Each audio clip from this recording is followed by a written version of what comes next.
रामायण में नारद जी को यही तो अभिमान हो गया। जब तपस्या करने बैठे,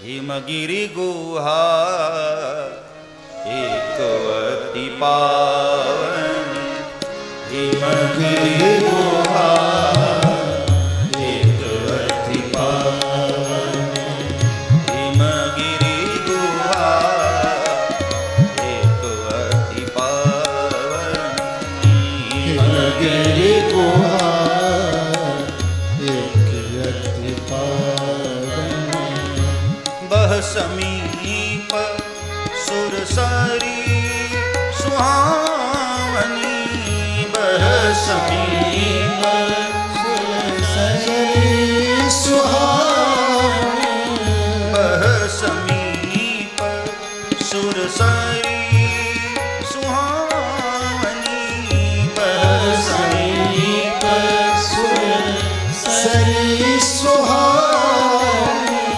हिमगिरि गुहा एक अति पावन, हिमगिरि गुहा एक अति पावन। नारद जी तपस्या करने बैठे, हिमालय की तलहटी से गुजर रहे थे। एक बड़ी सुंदर गुफा दिखाई दी।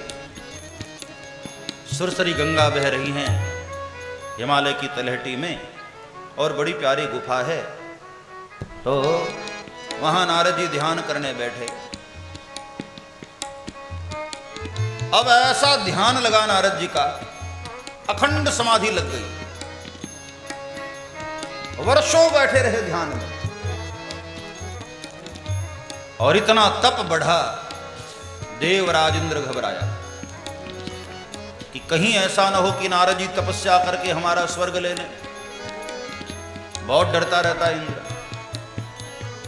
तो देवराज इंद्र ने कामदेव को भेजा कि महाराज जाकर के बाबा जी का ध्यान भंग कर दो, तोड़ दो तपस्या। कहीं ऐसा न हो कि हमारा राज्य छीन ले। और कहते हैं कामदेव आया, अप्सराओं को लेकर आया, गंधर्वों को लेकर आया। बड़ी माया जाल फैलाई उसने, बहुत नाचगान किया, बहुत रिझाने की कोशिश की, लेकिन आखिरकार नारद जी को कुछ न हुआ। कामदेव परास्त हुआ। अब देखो, नारद को श्राप लगा है। एक जगह नारद जी कहीं बैठ नहीं सकते। 2 घड़ी से ज्यादा कहीं रुक जाए ना तो सिर के टुकड़े टुकड़े हो जाएंगे। इसलिए नारद जी हमेशा चलते रहते हैं। कभी भी आपने टीवी सीरियल में भी देखा होगा, थोड़ी देर के लिए नारद जी आते हैं और तुरंत चले जाते हैं, अंतर ध्यान नारायण नारायण करके गए। लेकिन वो उतनी ही देर में अपना काम करके जाते हैं।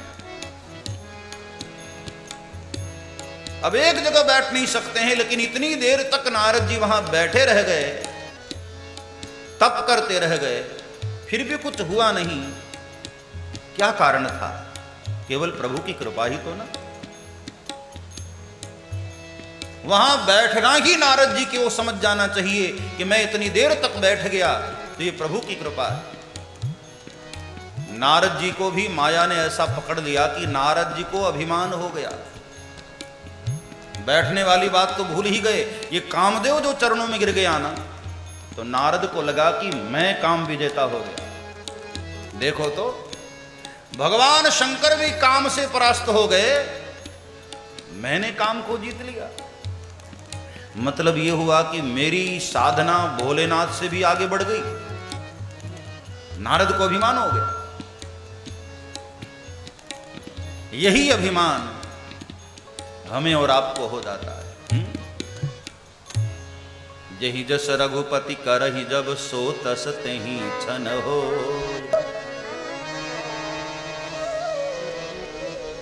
यहाँ ज्ञानी मूढ़ न को,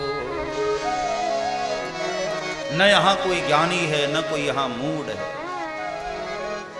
सब ऊपर वाले का खेल है साहब।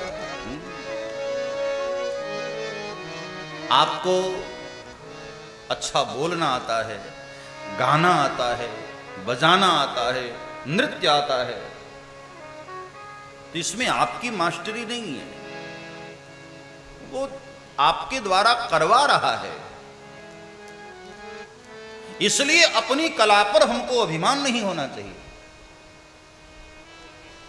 सब कराने वाला तो वही है। वो जैसा हमसे करवा रहा है हम कर रहे हैं, हम लोग उसके यंत्र हैं केवल। यही रहस्य समझना है। श्रीमद् भागवत आपको यही समझाना चाहती है कि तुम नहीं हो प्यारे, जही जस रघुपति करहि जब सो तस तही छन हो। आदमी जब अभिमान करता है तो मुझे बहुत हंसी आती है इस बात की कि काहे बात की अभिमान भैया, जब तुम कुछ हो ही नहीं, सारी शक्ति सारा सामर्थ्य गोविंद का है, काहे बात की अकड़। कई लोग बड़े अकड़े रहते हैं कि मैं कुछ हूं।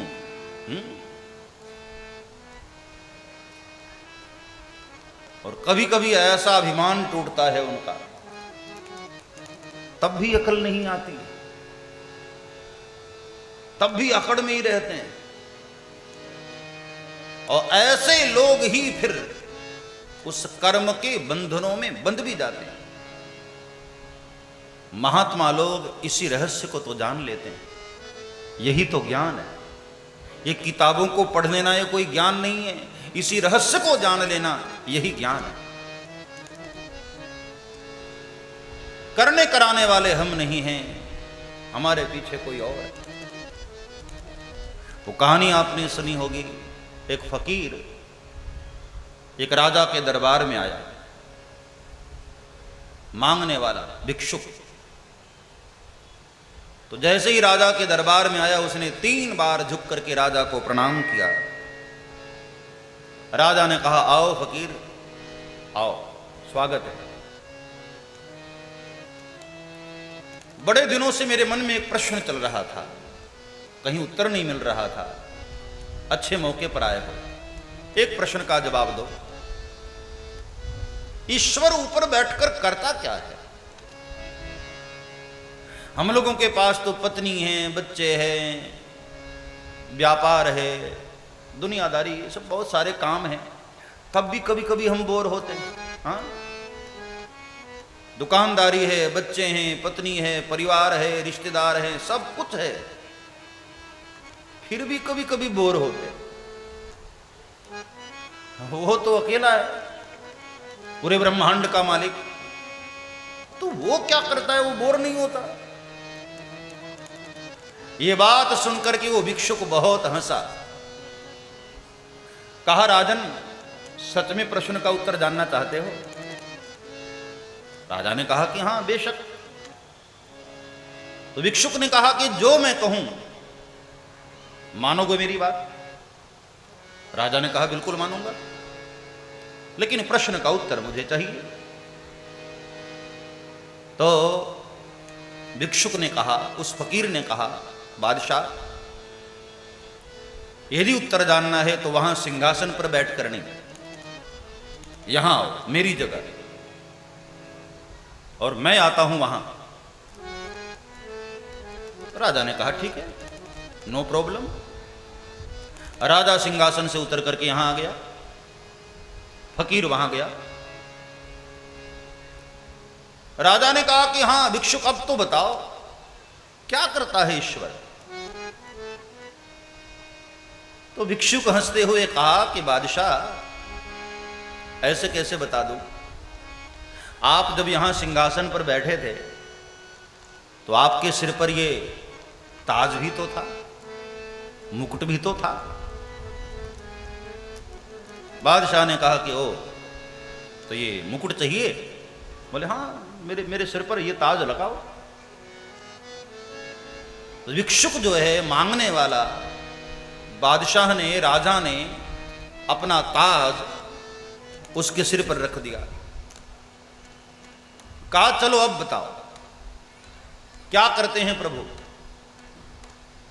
भिक्षुक ने कहा इतनी जल्दी कैसे बता दूं मालिक? अरे मैं आपके दरबार में आया तो 3 बार मैंने आपको प्रणाम किया था वहां द्वार से, तो आप भी मुझे वहां जाकर जरा 3 बार प्रणाम तो करो। राजा ने कहा हद हो गई, मेरे गद्दी पर बैठ गया, मेरा मुकुट पहन लिया, अब मेरे से प्रणाम भी करवा रहा है। भिक्षुक ने कहा कि भाई देखो शर्त यही थी, जो मैं कहूंगा वो मानोगे। राजा ने कहा ठीक है जो आज्ञा। राजा द्वार पर गया, प्रवेश किया और 3 बार उसने प्रणाम किया झुक करके। अब पूछा, हाँ भिक्षुक अब बताओ क्या करते हैं प्रभु? ठहाका मार करके भिक्षुक हंस दिया, राजन अभी भी तुझे पता नहीं चला क्या करते हैं ईश्वर? यही तो करते हैं, एक राजा को भिखारी बनाकर वहां खड़ा कर दिया और भिखारी को गद्दी पर बिठा दिया राजा बनाकर। यही तो करता है, यही तो उसका सामर्थ्य है। हम और तुम करने वाले कुछ नहीं। जही जस रघुपति करहि जब, सो तस तहि छन हो। कब कालिदास जैसे महामूर्ख को इतना बड़ा वो ज्ञानी बना दे कोई पता नहीं, और कब इतने बड़े ज्ञानी विश्वामित्र को मूढ़ बनाकर मेनका अप्सरा के पीछे पागल बनाकर दौड़ा दे कोई भरोसा नहीं। विश्वामित्र महामुनि ज्ञानी, ना इतने बड़े ज्ञानी थे विश्वामित्र, लेकिन मेनका अप्सरा के सौंदर्य को देखकर सारा ज्ञान धरा का धरा रह गया। ये सब ईश्वर का खेल है। जही जस रघुपति करहि जब, सो तस तहि छन हो। हम ये तो मानते हैं कि दुख ईश्वर ने दिया, लेकिन सुख नहीं मानते हैं। हाँ, सुख का क्रेडिट हम खुद लेते हैं। दुख दिया तो हम भगवान को दोष देते हैं, अरे प्रभु काहे को दुख दे दिया। और सुख आता है तो चुपके चुपके सुख भोग लेते हैं और निकल जाते हैं पत्नी गली से। सुख का भी क्रेडिट उसी को दो ना साहब। दुख यदि उसने दिया है तो सुख भी वही दे रहा है। बुरा यदि वो कर रहा है तो अच्छा भी वही कर रहा है। करने कराने वाले सब ईश्वर है। सब्सक्राइब करें श्री चिन्मयानंद बापू जी के YouTube चैनल को और हमारे वीडियोस को सबसे पहले देखने के लिए बेल आइकॉन को दबाना न भूलें।